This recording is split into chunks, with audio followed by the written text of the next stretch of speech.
Hello दोस्तों, मैं हूं मदन राठौर। आज की क्लास में हम बात करेंगे उत्तर प्रदेश विशेष से संबंधित महत्वपूर्ण प्रश्नों पर, जिसमें पहला प्रश्न है कि उत्तर प्रदेश दिवस किस तिथि को मनाया जाता है। तो आपको बता दें कि प्रत्येक वर्ष उत्तर प्रदेश दिवस 24 जनवरी को मनाया जाता है। तो हमारा सही उत्तर हो जाएगा ऑप्शन सी, 24 जनवरी। आपको बता दें कि जो उत्तर प्रदेश दिवस है यह 2018 से प्रत्येक वर्ष 24 जनवरी को मनाया जा रहा है। अगला प्रश्न है कि भारत के कुल भौगोलिक क्षेत्रफल में उत्तर प्रदेश का कितना भौगोलिक प्रतिशत है। तो आपको बता दें कि जो भारत का कुल भौगोलिक क्षेत्रफल है उसमें से जो 7.3% है यह उत्तर प्रदेश का हिस्सा है। तो हमारा सही उत्तर हो जाएगा ऑप्शन ए, 7.33%। आपको बता दें कि जो उत्तर प्रदेश है उसका कुल क्षेत्रफल 2,40,928 वर्ग किलोमीटर है। आपको ये भी बता दें कि जो उत्तर प्रदेश है इसकी सीमा जो है भारत के 8 राज्यों और साथ ही एक केंद्र शासित प्रदेश दिल्ली से स्पर्श करती है। अगला प्रश्न है, उत्तर प्रदेश सरकार ने किस ऐतिहासिक स्मारक से जुड़वा मछली का राजचिन्ह अंगीकृत किया है। आपको बता दें कि जो उत्तर प्रदेश का राजकीय चिन्ह है उसमें जो जुड़वा मछली है उसको रूमी दरवाजा से लिया गया है। तो हमारा सही उत्तर हो जाएगा ऑप्शन बी, रूमी दरवाजा। अगला प्रश्न है कि उत्तर प्रदेश का निम्नलिखित में से कौन सा जिला क्षेत्रफल की दृष्टि से छोटा है। आपको बता दें कि जो ऑप्शन दिए हुए हैं उसकी दृष्टि से जो हापुड़ है, हापुड़ उत्तर प्रदेश का सबसे छोटा जिला है और जो लखीमपुर खीरी है वह क्षेत्रफल की दृष्टि से उत्तर प्रदेश का सबसे बड़ा जिला है, ध्यान रखना है। अगला प्रश्न है कि निम्नलिखित में से उत्तर प्रदेश का कौन सा जनपद नेपाल के साथ सीमा साझा नहीं करता है। तो आपको बता दें कि जो बलरामपुर, श्रावस्ती, कुशीनगर, लखीमपुर खीरी है इसमें से जो कुशीनगर है यह नेपाल से सीमा साझा नहीं करता है। तो हमारा सही उत्तर हो जाएगा ऑप्शन सी, कुशीनगर। अब देखते हैं अगला प्रश्न। आप यहाँ पर देख पा रहे हैं कि जो यूपी के 7 जिले हैं वो नेपाल से सीमा साझा करते हैं, जिसमें से कुशीनगर जिला शामिल नहीं है। बलरामपुर, श्रावस्ती, लखीमपुर खीरी, बहराइच, पीलीभीत, सिद्धार्थनगर, महाराजगंज, ये जो 7 जिले हैं ये नेपाल के साथ सीमा साझा करते हैं। अगला प्रश्न, उत्तर प्रदेश की राजकीय चिन्ह में नहीं है, मतलब जो उत्तर प्रदेश का राजकीय चिन्ह है इसमें कौन कौन सी चीजें इसमें शामिल है और कौन इसमें नहीं है। तो वही ढूंढना जो इसमें नहीं है। आपको बता दें कि उत्तर प्रदेश का जो राजकीय चिन्ह है उसमें 2 जुड़वा मछली है, धनुष और तीर है। तो आप देख पा रहे हैं मछली इसमें है, धनुष, तीर, मोर इस राजकीय चिन्ह में नहीं है। तो हमारा सही उत्तर हो जाएगा ऑप्शन डी। अगला प्रश्न है कि उत्तर प्रदेश का राजकीय पक्षी है। तो जो उत्तर प्रदेश है इसका राजकीय पक्षी सारस है, इसको क्रौंच भी कहते हैं, ध्यान रखिएगा। आपको बता दें कि जो उत्तर प्रदेश है इसका राजकीय पशु बारहसिंगा है, राजकीय पक्षी सारस, इसको क्रौंच भी कहते हैं, राजकीय वृक्ष अशोक है, राजकीय पुष्प पलाश है, राजकीय खेल हॉकी, जो राजकीय चिन्ह है वो एक वृत्त है जिसमें 2 जुड़वा मछली है और एक तीर धनुष है। अगला प्रश्न है कि उत्तर प्रदेश में न्यूनतम क्षेत्रफल वाला जनपद है। आपको बता दें कि जो इसमें विकल्प दिए हुए हैं उसमें से अंबेडकर नगर 2350, कानपुर नगर 3155, गौतम बुद्ध नगर 1282, संत कबीर नगर 1646। तो इन दिए गए विकल्पों में से जो गौतम बुद्ध नगर है उसका क्षेत्रफल 1282 वर्ग किलोमीटर है। तो हमें सबसे छोटा देखना है। तो हमारा सही उत्तर हो जाएगा ऑप्शन बी, गौतम बुद्ध नगर। यह प्रश्न बहुत ही महत्वपूर्ण है, ध्यान रखिएगा। अगला प्रश्न है कि उत्तर प्रदेश के सबसे अधिक और सबसे कम क्षेत्रफल वाले जनपद क्रमशः कौन से हैं। आपको बता दें कि जो उत्तर प्रदेश है इसका सबसे बड़ा या सबसे अधिक क्षेत्रफल वाला जो जिला है वो लखीमपुर खीरी है और जो सबसे कम क्षेत्रफल वाला जिला है वो हापुड़ है, लेकिन वो ऑप्शन में नहीं, तो ये हो जाएगा तुम्हारा संत रविदास नगर। तो हमारा सही उत्तर हो जाएगा ऑप्शन बी। अगला प्रश्न है कि उत्तर प्रदेश के निम्न जनपदों में से किस एक को अंतरराष्ट्रीय सीमा स्पर्श नहीं करती। आपको बता दें कि जो बलरामपुर, श्रावस्ती, पीलीभीत है, इन सभी जिलों को अंतरराष्ट्रीय सीमा स्पर्श करती है, लेकिन जो बस्ती जिला है इसको अंतरराष्ट्रीय सीमा स्पर्श नहीं करती है। तो हमारा सही उत्तर हो जाएगा ऑप्शन डी। अगला प्रश्न है कि क्षेत्रफल की दृष्टि से यूपी का भारत के राज्यों में स्थान कौन सा है। आपको बता दें कि क्षेत्रफल की दृष्टि से यूपी का भारत में स्थान चौथा है, जो ऑप्शन में नहीं है, ध्यान रखिएगा। अगला प्रश्न है कि यूपी के निम्नलिखित जनपदों में कौन उत्तरांचल, हरियाणा तथा हिमाचल प्रदेश के साथ सीमा बनाता है। आपको बता दें जो यहाँ पे उत्तरांचल दिया है इसका संबंध उत्तराखंड से है, तो जो सहारनपुर जिला है यह उत्तराखंड, हरियाणा और हिमाचल प्रदेश से सीमा बनाता है। तो हमारा सही उत्तर हो जाएगा ऑप्शन ए, सहारनपुर। अगला प्रश्न है कि उत्तर प्रदेश का सबसे पूर्वी शहर निम्नलिखित में से कौन सा है।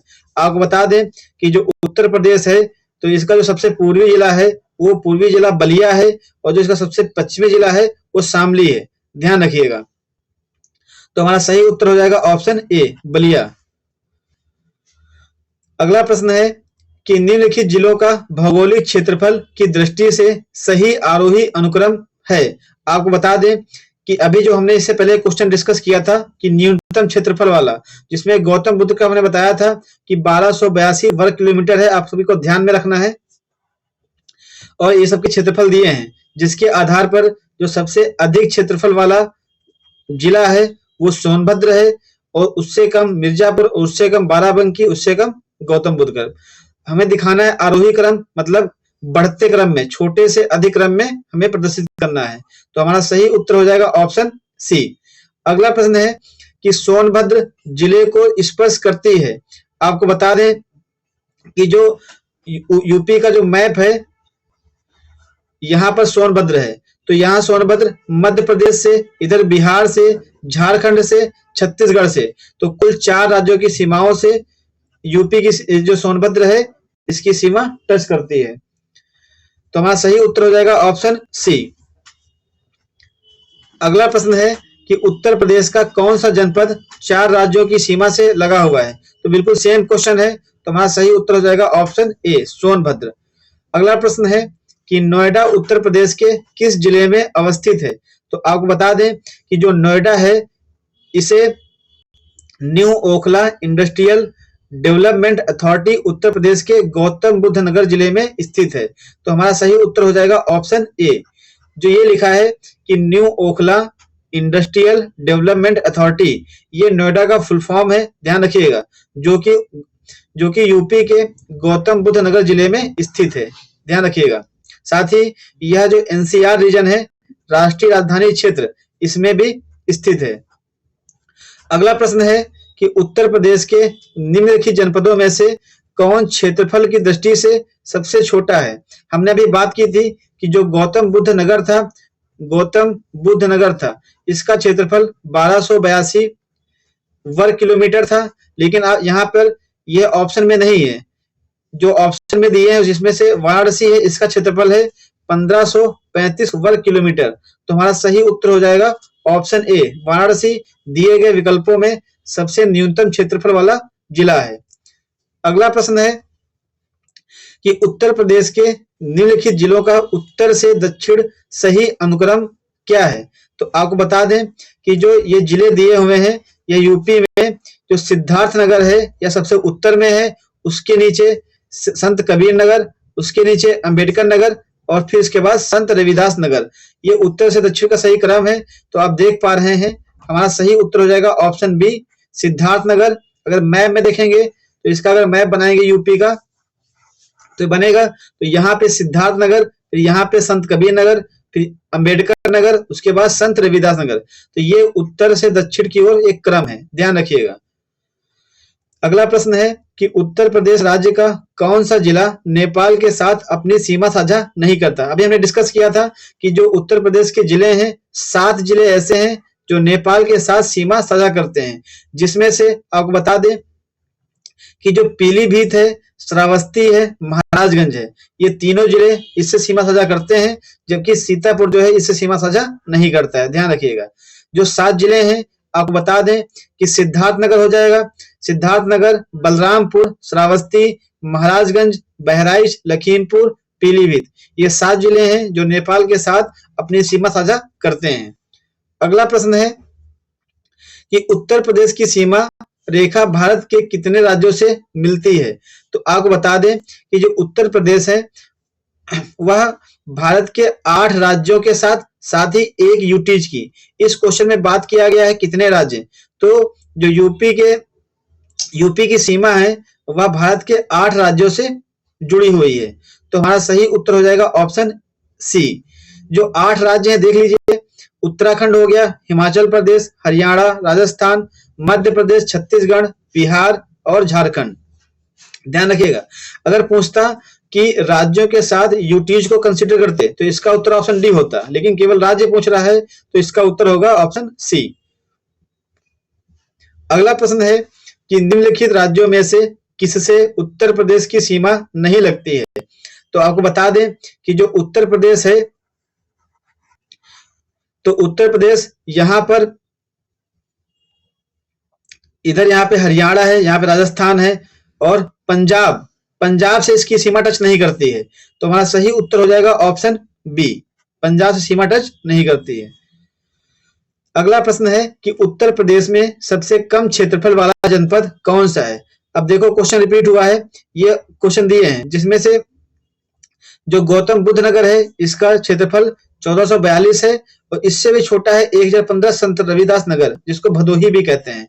आपको बता दें कि अगर संत रविदास नगर के साथ साथ अगर गौतम बुद्ध नगर दिया है और साथ में वाराणसी भी दिया है, तो वाराणसी का 1282 वर्ग किलोमीटर होता है, तो उससे भी संत रविदास नगर छोटा है। तो हमारा सही उत्तर हो जाएगा ऑप्शन डी, संत रविदास नगर सबसे छोटा है दिए हुए विकल्पों में।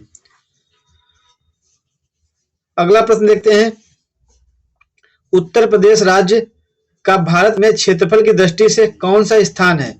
तो आपको बता दें कि उत्तर प्रदेश का भारत में चौथा स्थान है। जो पहले स्थान पर है वो राजस्थान है, दूसरे स्थान पर एमपी है और तीसरे स्थान पर महाराष्ट्र है, चौथे स्थान पर यूपी का स्थान है। अगला प्रश्न है कि उत्तर प्रदेश का सबसे बड़ा जिला कौन सा है? तो आपको बता दें कि जो लखीमपुर खीरी है यह यूपी का सबसे बड़ा जिला है और जो हापुड़ है, हापुड़ यूपी का सबसे छोटा जिला, ध्यान रखिएगा। अगला प्रश्न है कि निम्न में से कौन सा राज्य उत्तर प्रदेश का सीमावर्ती राज्य है? आपको बता दें कि जैसे जो यूपी का मैप है, तो यूपी के मैप में यहाँ पर राजस्थान पड़ता है, पश्चिम बंगाल से इसकी सीमा टच नहीं करती है, ना ही पंजाब से, ना ही आंध्र प्रदेश से। तो जो इसका सीमावर्ती राज्य है वो राजस्थान है। तो हमारा सही उत्तर हो जाएगा ऑप्शन ए। हमने बात भी किया है कि इसके जो 8 राज्य हैं इससे सीमा टच करते हैं और एक यूटीज में जो दिल्ली है इसकी सीमा से जुड़ा हुआ है। अगला प्रश्न है कि निम्नलिखित में से कौन सा जिला उत्तर प्रदेश के बुंदेलखंड क्षेत्र से संबंधित है? आपको बता दें कि जो यह रीजन है, यह रीजन, इसका मतलब उत्तर प्रदेश का जो दक्षिणी क्षेत्र है तो उसको बोलते हैं बुंदेलखंड क्षेत्र। तो आपको बता दें कि यहाँ पर महोबा स्थित है, फतेहपुर इसके ऊपर स्थित है, जौनपुर यहाँ पर स्थित है और श्रावस्ती सबसे उत्तर में स्थित है। तो इस क्षेत्र में जो है महोबा स्थित है। तो हमारा सही उत्तर हो जाएगा ऑप्शन सी, महोबा। अगला प्रश्न है कि निम्नलिखित में से कौन सा देश भारतीय राज्य उत्तर प्रदेश से सीमा साझा करता है? तो आपको बता दें कि जो नेपाल देश है, नेपाल देश की सीमा उत्तर प्रदेश राज्य से टच करती है। तो हमारा सही उत्तर हो जाएगा ऑप्शन सी। अगला प्रश्न है कि निम्नलिखित में से किस जिले को राष्ट्रीय राजधानी क्षेत्र यानी कि एनसीआर के 23वें जिले के रूप में शामिल किया गया है? तो आपको बता दें कि अभी हाल ही में शामली को 23वें जिले के रूप में शामिल किया गया है। आपको बता दें कि जो अलीगढ़ है, अलीगढ़ के साथ 4 जिले ऐसे हैं जिनको एनसीआर में शामिल करने की बात की जा रही है, लेकिन शामली को 23वें जिले के रूप में एनसीआर में शामिल कर लिया गया है। अगला प्रश्न है कि उत्तर प्रदेश के निम्नलिखित जिलों में से किसकी सीमा नेपाल के साथ लगती है? तो आपको बता दें कि जो महाराजगंज है इसकी सीमा नेपाल के साथ लगती है। आपको बता दें कि जो 7 जिले हैं यूपी के वो नेपाल के साथ सीमा टच करते हैं, जिसमें से सिद्धार्थनगर है, महाराजगंज है, बहराइच है, श्रावस्ती है, ऐसे ही 7 जिले हैं, ध्यान रखिएगा। अगला प्रश्न है कि कब संयुक्त प्रांत का नाम बदलकर उत्तर प्रदेश किया गया था। आपको बता दें कि 24 जनवरी 1950 को उत्तर प्रदेश का नाम रखा गया था संयुक्त प्रांत नाम से बदलकर। तो हमारा सही उत्तर हो जाएगा ऑप्शन बी। इसी तारीख को ही उत्तर प्रदेश दिवस मनाते हैं। यह दिवस 2018 से प्रतिवर्ष मनाया जा रहा है। आपको बता दें कि इसकी घोषणा 2017 में की गई थी। उस वक्त जो उत्तर प्रदेश के राज्यपाल थे वो राम नाईक थे, ध्यान रखिएगा। अगला प्रश्न है कि उत्तर प्रदेश का राज्य पशु कौन सा है। तो आपको बता दें कि उत्तर प्रदेश का जो राज्य पशु है वो बारहसिंगा है, जिसे दलदल का मरग भी कहते हैं, ध्यान रखिएगा। कुछ संबंधित महत्वपूर्ण तथ्य ये भी देख लीजिए कि जो यूपी का राजकीय भाषा है वो हिंदी और उर्दू है। जो उर्दू भाषा है वो 1989 में इसको दर्जा दिया गया था, ध्यान रखिएगा। जो राजकीय चिन्ह है वो मछलियां और तीर धनुष है। राजकीय पुष्प प्लास, राजकीय वृक्ष अशोक है और राजकीय पक्षी जो है सारस, जिसको क्रौंच भी कहते हैं। अगला प्रश्न है कि कौन सा विकल्प उत्तर प्रदेश के शहरों से उन नदियों के साथ मेल खाता है जिनके किनारे वे स्थित हैं। आपको बता दें कि जो गंगा है, गंगा नदी के किनारे बिठूर स्थित है और राप्ती नदी के किनारे गोरखपुर स्थित है और गोमती नदी के किनारे जौनपुर स्थित है और सई नदी के किनारे प्रतापगढ़ स्थित है। यह जो प्रश्न है आप इसको मार्क कर लीजिए, बहुत ही महत्वपूर्ण प्रश्न है। आपको इससे संबंधित क्वेश्चन एग्जाम में जरूर देखने को मिल सकते हैं। तो हमारा सही उत्तर हो जाएगा ऑप्शन बी। अगला प्रश्न है कि उत्तर प्रदेश का राजकीय पुष्प निम्नलिखित में से कौन है। आपको बता दें कि जो यूपी का राजकीय पुष्प है वो प्लास है, प्लास। आपको बता दें कि जो ये राजकीय पशु, राजकीय पक्षी, इनकी हम पहले से ही बात कर चुके हैं। अगला प्रश्न है उत्तर प्रदेश का राज्य पक्षी कौन सा है। तो उत्तर प्रदेश का जो राज्य पक्षी है सारस, जिसको क्रौंच भी कहते हैं। अगला प्रश्न है उत्तर प्रदेश में कुल कितने जिले हैं। तो उत्तर प्रदेश में वर्तमान में 75 जिले हैं। आज जब मैं क्लास रिकॉर्ड कर रहा हूं तो उस समय एक जिला अस्थायी जिला के रूप में भी शामिल है। वर्तमान में इसके 76 जिले हैं, 76 जिले हैं, जिसमें से 75 स्थायी और एक अस्थायी जिला है, जिसमें कुंभ को ध्यान में रखते हुए एक जिले की घोषणा की गई है, जहां पर जो प्रयागराज है उसके 4 जो तहसीलें हैं उनको मिलाकर एक अस्थायी जिला बनाया गया है। तो ध्यान रखिएगा। तो दोस्तों यह आज उत्तर प्रदेश विषय से संबंधित क्लास थी। अगर यह क्लास आपको अच्छी लगी हो तो क्लास को लाइक करें, चैनल को सब्सक्राइब करें और क्लास को अधिक से अधिक शेयर करें। और अगर आपको निरंतर ऐसी ही वीडियो पानी है तो आप कमेंट करिए। धन्यवाद दोस्तों।